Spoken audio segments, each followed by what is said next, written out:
అంగీకరించేవాడు ఆయన, ఆమేననేవాడు ఆయన, మనతో మాట్లాడేవాడు ఆయన, సమాధానం ఇచ్చేవాడు ఆయన, మేలు చేసేవాడు ఆయనే, గొప్ప కార్యం జరిగించేవాడు ఆయనే. దేవునికి స్తోత్రం. దాని సంకీర్తన 3వ అధ్యాయం 4వ వచనం, ఎలుగెత్తి నేను యెహోవాకు మొరపెట్టినప్పుడు ఆయన తన పరిశుద్ధ పర్వతము నుండి నాకు ఉత్తరం ఇచ్చెను. దేవునికి స్తోత్రం. ఎలుగెత్తి యెహోవాకు మొరపెట్టాడంట. మనుషులకు మొరపెట్ల, మనుషుల దగ్గరికి వెళ్ళా, మనుషులకు దాసులుగా ఉండాలా, దేవుడికి దాసులుగా ఉన్నాడు, దేవుడి వైపు చూశాడు, దేవుడికి ఇష్టలుగా ఉన్నాడు, దేవుడు చెప్పింది చేశాడు. కనుకనే దావీదు మొరపెట్టినప్పుడు ఆ మొర దేవుడి సన్నిధికి చేరింది. ఆయన జవాబు ఇచ్చాడు, ఉత్తరం ఇచ్చాడు. యెహోవా నాకు ఆధారం అన్నాడు. మనకు ఆధారం ఎవరు? దేవుడే. మనుషుల ఆధారం ఉండదు. నాకు ఆధారం పిచ్చి బాడుదలు అనుకుంటాం, ఒక దినానికి బాధ పడిపోద్ది. ఈ టేబుల్ ఆధారం ఉందనుకుంటాం, ఒక దినానికి టేబుల్ పడిపోద్ది. అయ్యో ఈ బీరువా ఆధారం ఉందని పట్టుకున్నాం అనుకుంటాం, ఒక దిన ఈ బీరువా ఏముంది పడిపోద్ది. అయ్యో ఇదంతా ఆధారం ఉంది పడను అనుకుంటాం, ఒక దిన ఉంది కింద పడిపోద్ది. దేవుడు మనకు ఆధారం ఉండాలి. ఆయన మనకు ఆధారంగా ఉంటే కింద పడము. పడిపోయిన దావీదు తిరిగి మళ్ళీ లేచాడు. దావీదు మనుషుల వైపు చూశాడు, కిందకు చూశాడు, మనుషుల వైపు చూశాడు, లోకం వైపు చూశాడు. లోకాశతో పొందుకున్నాడు, కొన్ని నిమిషాలు తృప్తి పొందుకున్నాడు. శ్రమలు వచ్చాయి, బాధలు వచ్చాయి, కష్టాలు వచ్చాయి, వ్యాధులు వచ్చాయి, ఇరుగు ఇబ్బందులు వచ్చాయి. అరణ్యవాసములు ఒంటరిగా దేవుడితో పోరాడాడు, ఎడతెగక ప్రార్థించాడు, ఎలుగెత్తి పెట్టాడు. దేవుడు ఉత్తరం ఇచ్చాడు, సమాధానం ఇచ్చాడు. దావీదు దేవుడు ఆశీర్వదించాడు. పడిపోయిన దావీదు కుటుంబంలో తిరిగి మళ్ళీ పైకి లేవనెత్తగా మనం చూస్తూ ఉన్నాం. దేవుడికి స్తోత్రం, దేవుడికి స్తోత్రం, దేవుడికి స్తోత్రం. ఈరోజు మన ప్రార్థన జవాబు వస్తుందా? మనం ప్రార్థన చేస్తున్నామా? మనం ప్రార్థన చేస్తున్నామా? మన ప్రార్థన జవాబు వస్తుందా? ఆలోచన చేద్దాం. లేదులే అలా దగ్గరికి వెళ్తే మనం ప్రార్థన చేస్తే మాకు ఏం జరుగుతుంది కాదు. మధ్యకాల సమయంలో యూట్యూబ్లో చూడండి, అక్కడ పెట్టేది ఒక సమాధానం, రాసేది ఒకటి, అక్కడ చెప్పేది ఒకటి. రాసిన దానికి చెప్పేదానికి ప్రయోజనం కలిపి లేదు, సమాధానం లేదు, పొంతం లేదు, పొంతం లేదు. అక్కడ చెప్పే మాటలకి అక్కడ రాసిన దానికి పొంతం లేదు. కనుక అందుకోసమే దేవుని వైపు చూడాలి, ఒంటరిగా ఉండి ప్రార్థించేవారుగా ఉండాలి. దావీదు ఒంటరిగా ఉండి ప్రార్థన చేశాడు, జవాబు ఇచ్చాడు, దేవుడు ఆశీర్వదించాడు. దేవుడికి స్తోత్రం. యాకోబు ఒక దినాన మోసం చేశాడు. ఏ విత్తనం అయితే విత్తుతో ఆ పంటే వస్తాం అని బైబిల్ గ్రంథంలో రాయబడుతుంది. కనుకనే యాకోబు మోసం చేశాడు. ఇక్కడ యాకోబు మోసం చేశాడు. ఇక్కడికి వచ్చి యాకోబు మోసపోయాడు. అయ్యో మళ్ళీ ఇక్కడికే వెళ్ళాలనుకున్నాడు, వెళ్ళాడు. అయ్యో నన్ను చంపేస్తారేమో అనుకో భయపడ్డాడు. అందరిని పంపించాడు. ఒంటరిగా ఉన్నాడు, దేవుడితో పోరాడాడు. ఒంటరిగా ఉండి తెల్లవార్తలు దేవుడితో పోరాడాడు. దేవుడితో పోరాడాడు. నేను ఆపలా, అయిపోలా. దేవుడు ఆశీర్వదించినంత వరకు కూడా యాకోబు ఒంటరిగా ఉన్న దేవుడితో పోరాడాడు. యాకోబు దేవుడు ఆశీర్వదించాడు. దేవుడికి స్తోత్రం. యాకోబు ఉన్న శత్రువులు యాకోబుని వాళ్ళ ఫ్యామిలీని ఎవరు ఏమి చేయలేకపోయారు. కారణం ఏంటి తెలుసా? యాకోబు దేవుడితో పోరాడాడు, తిరుగులాడాడు, దేవుని వైపు చూశాడు. లోకం వైపు చూడలా, మనుషుల వైపు చూడలా, బుద్ధి వచ్చింది, జ్ఞానం వచ్చింది, తెలివి వచ్చింది.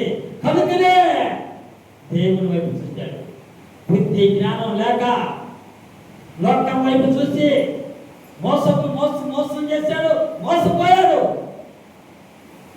జ్ఞానోదయం వచ్చి తెలివి వచ్చి దేవుని వైపు చూడటం మొదలు పెట్టాడు. పంట పోరాటంతో తెలుగులాడాడు. దేవుడు యాకోబుని ఆశీర్వదించినట్టుగా మనం చూస్తూ ఉన్నాం. మన ప్రార్థన దేవుడికి ఏదైనా ప్రార్థించే వారిగా ఉండాలి. మన ప్రార్థన దేవుడు అంగీకరిస్తాడు, జవాబిస్తాడు. కనుక సదవడమైన వాడు ఎలుగెత్తిన యెహోవాకు మొరపెట్టినప్పుడు ఆయన తన పరిశుద్ధ పర్వతములని నాకు ఉత్తరమిచ్చెను. తన పరిశుద్ధ పర్వతములు ఉత్తరమిస్తాడు, జవాబిస్తాడు. జవాబిచ్చేవాడైనా, అద్భుతాలు చేసేవాడైనా. సంఘంలో ఫ్యామిలీ చాలా పరీక్షలు పడ్డాయి, చాలా ఇబ్బందుల్లో ఉన్నారు, చాలా కష్టంలో ఉన్నారు, చాలా ఇబ్బందుల్లో ఉన్నారు. ప్రార్థించడం మొదలుపెట్టారు. పనులు లేవు, శరీర బలహీనతలు, లెక్కలు లేవు, పైసలు లేవు, డబ్బులు లేవు. అలాంటి పరిస్థితుల్లో ప్రార్థించడం మొదలుపెట్టారు. లోకం వైపు చూడక, మనుషుల వైపు చూడక, బంధువుల వైపు చూడక, స్నేహితుల వైపు చూడక, ఎవరి వైపు చూడక దేవుడి వైపు చూడటం మొదలుపెట్టాడు. దేవుడు చేసిన ప్రార్థనకి జవాబిచ్చాడు. నా కృప నీకు చాలను వాగ్దానం ఇచ్చాడు. ఎప్పుడైతే దేవుడు వాగ్దానం ఇచ్చాడో, ఎప్పుడైతే జవాబిచ్చాడో, ఎప్పుడైతే ఉత్తరం ఇచ్చాడో, ఆ రోజు నుంచి ఈ రోజు వరకు కూడా, ఈ దినం వరకు కూడా ఆ కుటుంబంలో కొరత లేదు, కొలువు లేదు, లేమి లేదు, సమృద్ధిగా ఉన్నాయి. దేవుడికి స్తోత్రం. ఇప్పటి వరకు కూడా దేవుడి వైపు చూస్తున్నారు. మనుషుల వైపు చూడాల, లోకం వైపు చూడాల, ఫ్రెండ్స్ వైపు చూడాల, ఎవరి వైపు చూడాల, దేవుని వైపు చూడటం మొదలు పెట్టాడు. దేవుడు అంట, మా లోకాలు నీవు ఈ టయాల్లో ప్రార్థించి, ఈ టైంలో ప్రార్థించి అని టయాలు ఇచ్చాడట. టయాల ప్రకారం ప్రార్థన చేయటం మొదలు పెట్టాడు. దేవుడికి స్తోత్రం. ఒక్కరి సంపాదన, ఒకే ఒక్క వ్యక్తి సంపాదన కుటుంబాన్ని దేవుడు పోషిస్తున్నాడు. దేవుడికి స్తోత్రం. కాబట్టి దేవుడితో మాట్లాడే వారిగా మనం ఉండాలి తప్ప మనుషుల వైపు చూస్తే పడిపోతాం, లోకం వైపు చూస్తే పడిపోతాం. లోకం వైపు చూడక, మనుషుల వైపు చూడక, దేవుడి వైపు చూస్తూ, బైబిల్ చదువుతూ, ప్రార్థన చేసుకుంటూ ఉంటే దేవుడు అద్భుతాలు చేస్తాడు, ఆశ్చర్యకరం జరిగిస్తాడు, సూచకరం జరిగిస్తాడు, మహిమ కార్యాలు ఆయన జరిగిస్తాడు. దేవుడికి స్తోత్రం. దేవుడికి స్తోత్రం. పంటలు అంటారంట, పనికొచ్చిన వాళ్ళు అంటారంట, దేవుడు గొప్పవాడయ్యా, అది అప్పటికీ పనులు లేవు. ఈ పనులు వస్తున్నాయి కాబట్టి మేమందరం మీ దగ్గరికి వస్తున్నాం. మీ వల్ల మేము కూడా మా కుటుంబాల్లో వర్తలేదు. దేవుడికి స్తోత్రం. దేవుడి మాట పెట్టి ఇలా ఉంటుంది. ఎవరికి పనులు లేకపోయినా మనకు పనులు ఉంటాయి, ఎవరికి వ్యాపారం లేకపోయినా మనకి వ్యాపారాలు ఉంటాయి, ఎవరికి అన్ని కుటుంబంలో పాడుతున్నా మన కుటుంబాల్లో పాడుతూ ఉండకూడదు. దేవుడికి స్తోత్రం. యెహోషువ గ్రంథము దేవుడు ఎలా మాట్లాడతాడో చక్కగా ప్రతిదీ మాట్లాడేవాడు ఆయన. ఆయన ప్రతిదీ మాట్లాడతాడు. మాట్లాడే దేవుడు ఆయన, జవాబిచ్చే దేవుడు ఆయన, సమాధానం ఇచ్చే దేవుడు ఆయన, ఉత్తరం ఇచ్చే దేవుడు ఆయన. మన మొర ఆలకించేవాడు. యెహోషువ ప్రార్థిస్తున్నాడు, యెహోషువ ప్రార్థిస్తున్నాడు. చూడండి ఏ విధంగా ప్రార్థిస్తున్నాడు, దేవుడు ఎలా జవాబిస్తున్నాడు చూద్దాం. సమయం అంత లేదు, తొందరగా ముగించుకుందాం. 7వ అధ్యాయము, యెహోషువ గ్రంథము 7వ అధ్యాయము 9వ వచనం చూద్దాం. Page number 181. కనానీయులను ఈ దేశ నివాసులందరూ విని మమ్మను చుట్టుకొని మా పేరు భూమి మీద ఉండకుండా తుడిచివేసిన యెడల ఘనమైన నీ నామమును గూర్చి నీవేమి చేయదువని ప్రార్థింప యోసేపు ప్రార్థిస్తున్నాడు. అయ్యా ఘనమైన ప్రార్థనకి దేవుడు జవాబిచ్చాడు. దేవుడు జవాబిచ్చాడు, ఉత్తరం ఇచ్చాడు, సమాధానం ఇచ్చాడు. ఎలా జవాబిచ్చాడో చూద్దాం, ఎలా ఉత్తరం ఇచ్చాడో చూద్దాం, ఎలాంటి సమాధానం ఇచ్చాడో చూద్దాం. చూడండి చూడండి, దేవుడు యెహోషువతో మాట్లాడుతున్నాడు. యెహోషువతో చెప్తున్నాడు, లెమ్మా నీవేళ ఇక్కడ ముఖము నేల మోపుకుందువు. ఇశ్రాయేలు పాపము చేసి ఉన్నారు. నేను వారితో చేసిన నిబంధనను వారు మీరి ఉన్నారు. శపితమైన దాన్ని కొంత తీసుకుని దొంగిలి పొంగి తమ సామాన్లు దాన్ని ఉంచుకొని ఉన్నారు. దేవుడికి స్తోత్రం. యోసేపు ప్రార్థిస్తున్నాడయ్యా, ఎన్నో అద్భుతాలు చేసేవయ్యా, ఎన్నో ఆశ్చర్యకరాలు జరిగించేవయ్యా, ఎన్నో సూచకలు జరిగించేవయ్యా, ఎన్నో మహిమకాలు జరిగించేవయ్యా. కానీ ఇప్పుడు ఎందుకని ఆయన హాయి పట్టణం చిన్నది, ఈ హాయి పట్టణం చిన్నది. ఈ హాయి పట్టణంలో మా వారు ఓడిపోయారు, మా వాళ్ళు ఓడిపోయారు. 36 మంది హతులయ్యారు. ఏంటి ప్రభా, చిన్న పట్టణంలో 36 మంది చనిపోయారు, నిర్ణయించారు, హతులయ్యారు. ఏంటి ప్రభా అని దేవుడు నన్ను మొదలుపెట్టాడు. ఎందుకు ఈ శ్రమ వచ్చింది, ఎందుకు ఈ కష్టం వచ్చింది, ఎందుకు ఈ వేదన వచ్చింది, ఎందుకు ఇబ్బందులు వచ్చాయి అని దేవుడిని అడిగేవాడిగా మనం ఉండాలి. యెహోషువ హాయి పట్టణంలో, హాయి పురములో, హాయి గ్రామంలో, హాయి ఊరిలో 36 మంది, ఆ చిన్న ఊరిలో 36 మంది చనిపోయారు, హతులయ్యారు. ఎందుకు ప్రభా మా ప్రజలు ఎందుకు చనిపోయారు, ఏ కారణం చేత అని ప్రార్థన చేయడం మొదలు పెడితే దేవుడు మాట్లాడాడట. మీ వారిలో ఒకరు చెమితమైన దాన్ని తీసుకున్నారు. ఏం తీసుకున్నారా? చెమితమైన దాన్ని తీసుకున్నారు. నేను అంత చేసిన నిబంధన మీరారు. నేను నిబంధన చేశాను, నేను చెప్పిన మాట వినలా, నా మాట వినలా, నా మాట వినకుండా నా నిబంధన దోసివేసి వారు చెప్తమైన వాటిలో దొంగిలించారు. అది ఇదే ప్రభా. ఇప్పుడు ఏంటి మార్గం, ఏంటి ప్రభా, ఏది ఏ ప్రభా ప్రార్థన చేయటం మొదలు పెట్టాడు. రోజులో చూడండి, ఏమన్నా దేవుడు మాట్లాడుతున్నాడు చూడండి. 12వ వచనం. కాబట్టి ఇశ్రాయేలీయులు శాపగ్రస్తులై తమ శత్రువుల ఎదుట నిలువలేక, తమ శత్రువుల ఎదుట వెనుక తిరిగి శాపగ్రస్తులైన వారు మీ మధ్య ఉండకుండా మీరు వారు నిర్మాణం చేస్తే తప్ప నేను మీకు తోడై ఉన్నాను. దేవుడు తోడున్న దానివల్ల ఏమవుతుంది? శ్రమలే.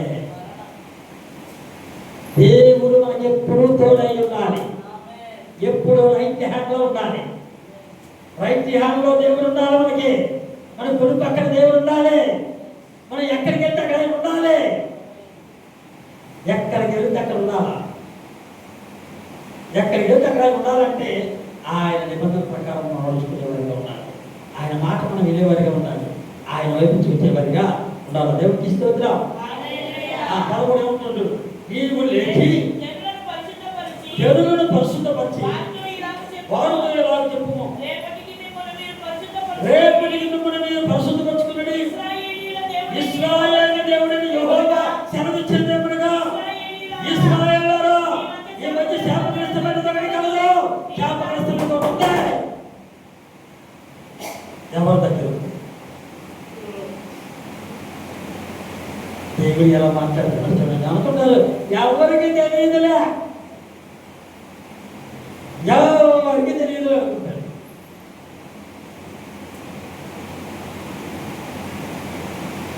ఎవరికి తెలియదులే, కానీ ఆయన పర్వాలేదు. యాకోబు కూడా ఎవరికి తెలియదు అనుకున్నాడు, ఆకారం ఎవరికి తెలియదు అనుకున్నాడు, ఎవరికి తెలియదులే, ఎవరు చూడలేదు అనుకున్నాడు, దొంగిలించాడు. దొరికిపోయాడు. పాపము ఒప్పుకోవాలి, మన దోషములు ఒప్పుకోవాలి. చాలా మంది ఏమంటారు తెలుసా, ఏదో తప్పు చేస్తే కన్నీరు కాస్తే ఎవరు క్షమిస్తారులే అనుకుంటా. తప్పు చేయటం కాదు, కన్నీరు కాచడం కాదు, నీతి కలిగి మనం నడుచుకునేవారిగా ఉండాలి. పాపానికి దూరంగా మనం ఉండాలి, చీకటికి దూరంగా ఉండాలి, దుష్టునికి దూరంగా ఉండాలి, దేవునికి దగ్గరగా ఉండాలి. ఇక్కడ పాపానికి ఏమైంది, దొంగనికి దొంగతనం చేసేది చిరితమైనది. కనుక మనం చాలా జాగ్రత్త కలిగి నడుచుకునే వారిగా ఉండాలి. దేవునికి ఇష్టలుగా మనం ఉండాలి. ఎప్పుడైతే వారి పాప దోషం అపరాధ శాపములన్నీ ఒప్పుకున్నారో దేవుడు మన పట్ల కార్యం చేయడం మొదలు పెట్టారు. దేవునికి స్తోత్రం. కనుక మనకున్న కష్టకాలంలో, శ్రమణ కాలంలో, బాధల్లో, ఇబ్బందుల్లో మనం ప్రార్థించేవారిగా ఉండాలి. ఆయన ప్రార్థించేవారిగా ఉండాలి, ఆయన వైపు చూసేవారిగా ఉండాలి, ఆయన ఇష్టలుగా మనం ఉండాలి. దేవునికి స్తోత్రం. దావీదు రాసిన కీర్తన 107వ అధ్యాయము 107వ అధ్యాయము. సమయం పరిగెడుతూ ఉంది, అందుకే నేను పరిగెడుతున్నాను. 107వ అధ్యాయము 107వ అధ్యాయము పేజీ నెంబర్ 510. చదువు రాని వారు కూడా, బైబిల్ అంటే తెలియని వారు కూడా అర్థమయ్యడం కోసం పేజీ నెంబర్ కూడా చెప్తున్నాం. పాత నిబంధన 510 పేజీ నెంబర్ 107వ అధ్యాయము 19వ వచనం చూడండి. కష్టకాలమందు వారు యెహోవాకు మొరపెట్టిరి, ఆయన వారి ఆపద నుండి వారిని విడిపించెను. ఆయన తన వాక్కును పంపి వారిని బాగు చేసెను. ఆయన వారు పడిన గుంటలో నుండి వారిని విడిపించెను.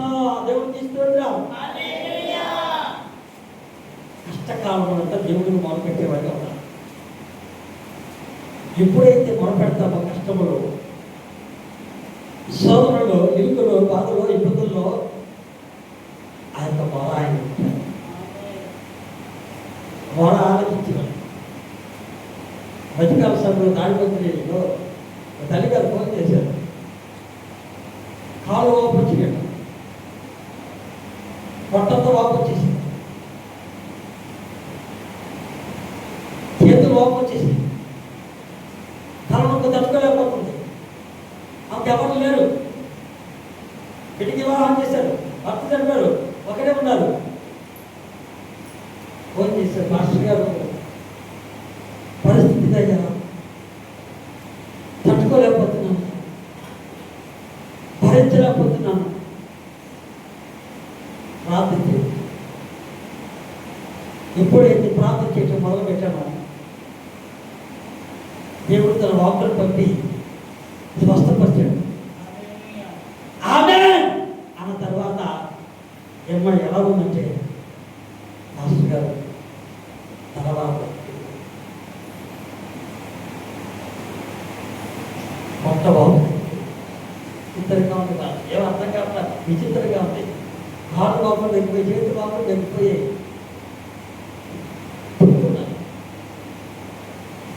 కలుగుతుంది దాని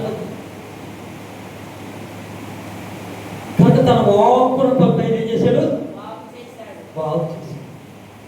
తన వాక్కును పంపి బాగు చేశాడు, ఆయన స్వస్థపరిచాడు. ఆయనకి మొరపెట్టేవారుగా ఉండాలి. చెప్పాను, అమ్మా నేను ప్రార్థన చేస్తే మీరు కూడా ప్రార్థన చేయండి. మీ మనసులో మీరు ఒప్పుకోండి. మీలో ఏమైనా లోపాలు ఉన్నాయేమో, ఎవరినైనా తిట్టారేమో, ఎవరైనా ఏమన్నారేమో దిద్దుబాటు చేసుకోండి. పాపములు ఒప్పుకోండి, దోషములు ఒప్పుకోండి, అపరాధాలు ఒప్పుకోండి, మీ మనసును మీరు ఒప్పుకోండి. ఇక్కడ ప్రార్థన చేయడం మొదలు పెట్టాలని చెప్పారు. ఆ ఒప్పుకుంటుంది, ప్రార్థన చేస్తున్నాం. 10 నిమిషాల పైగా ప్రార్థన చేశాము, దేవుడు స్వస్థపరిచాడు. దేవుడికి స్తోత్రం, దేవుడికి స్తోత్రం. తన వాక్కును పంపేది స్వస్థపడ. కొంతమందిగా ఉన్నారు, అన్నం తెలియదు కదా, ఒకరు తింటే వాంతి వాంతి అన్నం తినేది కాదు, వాంతులయ్యాయి. అలాంటి పరిస్థితుల్లో మందిరానికి వచ్చారు. చక్కగా ఆహారాలు తింటున్నాను పాల్చగలం. దేవుడికి చక్కగా ఆహారాలు తింటున్నాను, వాంతులు కాలేదు. దేవుడికి స్తోత్రం.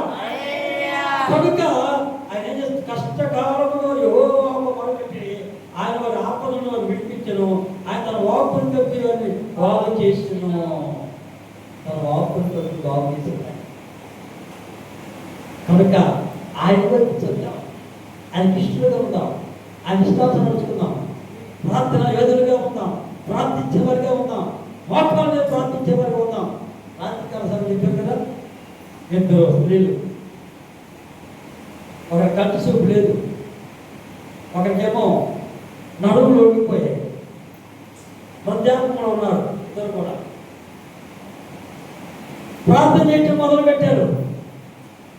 అక్క ఏమైనా కానీ అక్క, మన ఇద్దరే కాదు, మన గ్రామంలో అందరూ మారు మనసు పొందాలి, మన గ్రామంలో అందరూ మారు మనసు పొందాలి, అందరూ రక్షణ పొందాలి, యేసు ప్రభువు అద్భుతాలు జరిగించాలి, ఎవరు నశించిపోకూడదు అని ప్రార్థన చేయటం మొదలు పెట్టారు. ఇద్దరు మోకాలు వేసి ప్రార్థన చేయటం మొదలు పెట్టారు. అద్భుత రీతిగా ఇద్దరు మోకాలు వేసి ప్రార్థన చేయటం మొదలు పెట్టాడు. మూడో వ్యక్తి వచ్చాడు, యవనస్తుడు వచ్చాడు. ముగ్గురు చేయటం ప్రార్థన మొదలు పెట్టాడు. ఊళ్ళో అందరూ మారు మనసు పొందారు. దేవుడికి ఇస్తుందా? ఊళ్ళందరూ మారు మనసు పొందారు. కనుక ఈరోజు మనం కూడా మోకాన్ని ప్రార్థిస్తే ఆయన జవాబిస్తాడు. అందరూ మారు మనసు పొందారు. మన బంధువులందరూ మారు మనసు పొందాలి, ఇరుగు పొరుగులు మారు మనసు పొందాలి, మన వీధులు అందరూ మారు మనసు పొందాలి, మన పట్టణం అందరూ మారు మనసు పొందాలి, మన రాష్ట్రం అందరూ మారు మనసు పొందాలి, మన దేశం అందరూ మారు మనసు పొందాలి, ప్రపంచం అంతా అందరూ మారు మనసు పొందాలి. దేవుడికి స్తోత్రం. దేవుడికి స్తోత్రం. ఎవరు నశించిపోకూడదు, ఎవరు నిత్య అగ్నిగుణానికి వెళ్ళకూడదు. ప్రతి ఒక్కరూ పరలోక రాజ్యంలో వారసులుగా ఉండాలి, స్వర్గానికి వెళ్ళాలి. స్వర్గానికి వెళ్ళాలంటే ఎక్కడికి వెళ్ళినా స్వర్గానికి వెళ్ళరు. కానీ ప్రభువైన యేసు క్రీస్తు దగ్గరికి వచ్చినప్పుడు, ఆయన రక్తములో కడగబడినప్పుడు మన పాపములను క్షమిస్తాడు. మన పాపములను క్షమిస్తాడు. ఆయన పాపము క్షమించినప్పుడు నీతిమంతులు అవుతాం. నీతిమంతులు దగ్గరికి వెళ్తారు. ఎవరు నీతిమంతులు అంటే యెహోవా. పరిశుద్ధ స్థలములో ఉన్నాడు ఆయన, పరిశుద్ధ స్థలములో ఉన్నాడు ఆయన, పరలోక రాజ్యంలో ఉన్నాడు ఆయన. ఆయన దగ్గర మనం వెళ్ళాలంటే మనం కూడా పరిశుద్ధ దగ్గరికి జీవించాలి, పరిశుద్ధ దగ్గరికి జీవించాలి. మనకున్న శ్రమలన్నిటి నుంచి ఆయన విడిపిస్తాడు, మనకున్న బాధలన్నిటి నుంచి విడిపిస్తాడు. యుద్ధాలు జరుగుతూ ఉన్నాయి, యుద్ధాలు జరుగుతూ ఉన్నాయి. అయ్యో యుద్ధాలు జరుగుతున్నాయి, భయపడుతున్నారు. అయ్యో వాళ్ళ జనం ఎక్కువ ఉన్నారే,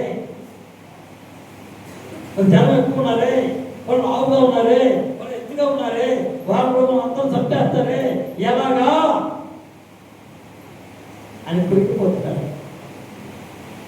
ఇది చెప్పాడు, వాళ్ళు మాంసాహారే, వాళ్ళు ఆవుగా ఉన్న భయపడాల్సిన పని లేదు, వాళ్ళు ఎత్తుగా ఉన్న భయపడాల్సిన పని లేదు. మనకు దేవుడు తోడై ఉన్నాడు. దేవుడికి స్తోత్రం. చూసుకోపోతాం. రెండవ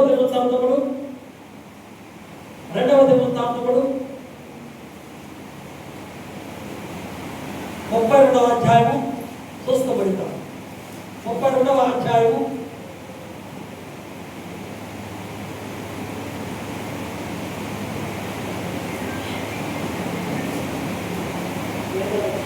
7వ వచనంలో మీరు దిగులు పడకుడి, ధైర్యం విడవకుడి, అష్షూరు రాజుకైనను అతనితో కూడిన సైన్యమంతకైనను మీరు భయపడవద్దు, విస్మయపడవద్దు.